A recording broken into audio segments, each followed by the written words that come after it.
Hello students, so today we're going to look at section 13.2, which is on how to define general angles and use radian measure. Trust me, it's not as hard as you think.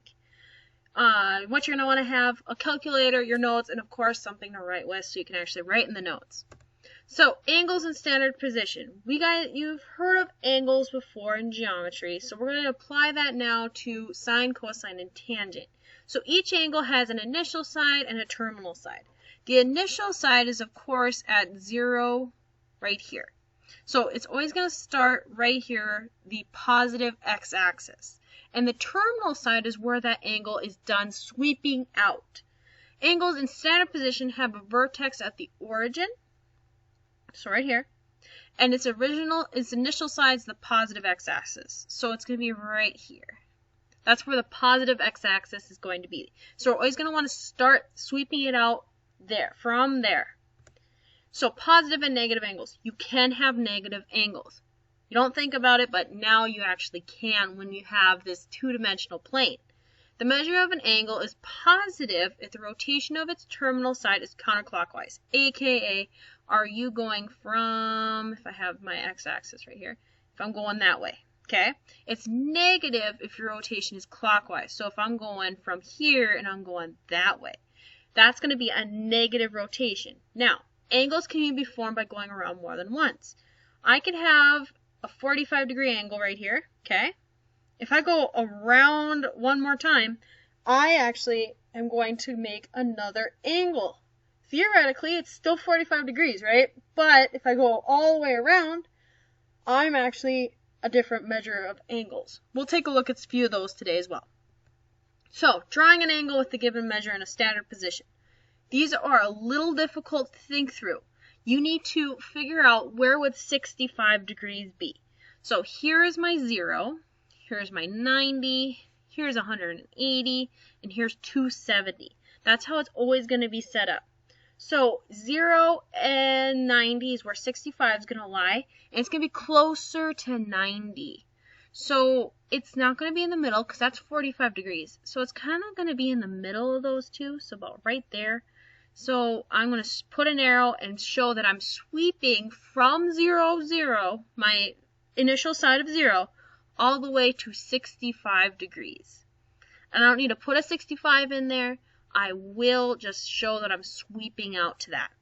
230. Now, same thing. I have a 0, I have 90, I have 180, and I have 270. I know that 230 is between 180 and 270. Now, halfway between those two would be 225 roughly. So I know I'm going to be close to being half. So I am going to be right about there. But now I need to show that I swept from there.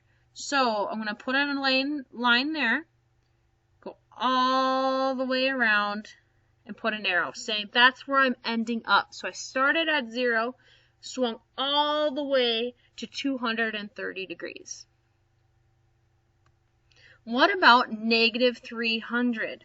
Now, a few of you are thinking, holy buckets, negative 300.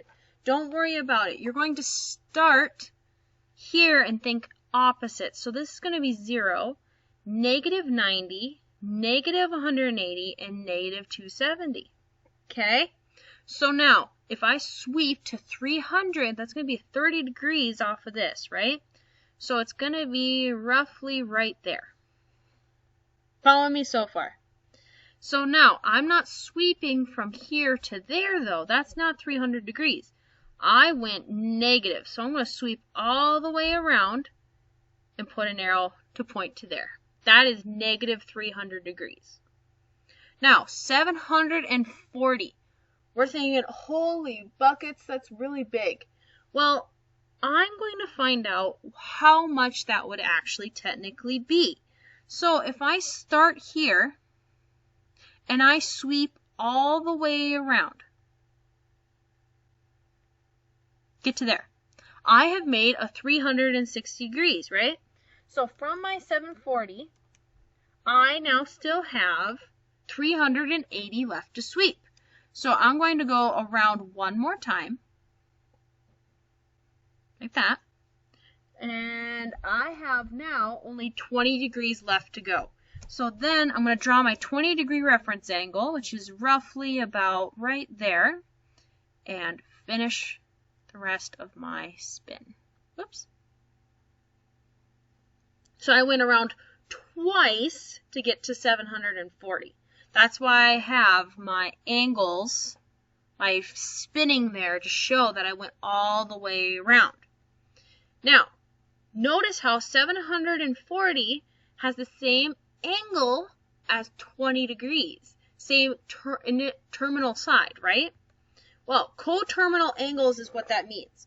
Angles whose terminal ending sides coincide, aka they're the same. To find these, basically all you have to do is add or subtract multiples of 360. It's really super, super simple. So if I need to find a positive angle and a negative angle that's coterminal with, let's say, 65, I am going to first add 360 to 65. It's going to find one of my angles. Add those two, I get 425. That's one of my angles. That's my positive angle. Now, I need a negative. To do that, you're just going to subtract 360. And you're going to get negative 295 degrees. Pretty simple, right? Either add 360 or subtract 360. So 230, I'm going to do the same thing. I'm going to add 360. I'm going to get 590. And to find my negative, I'm going to subtract 360. It's always going to be 360. Okay? Negative 300. This one's going to be a little different. So I'm going to add 360. You're just going to get 60, right? Negative 300 plus 360, that's just 60. Now, if I subtract that,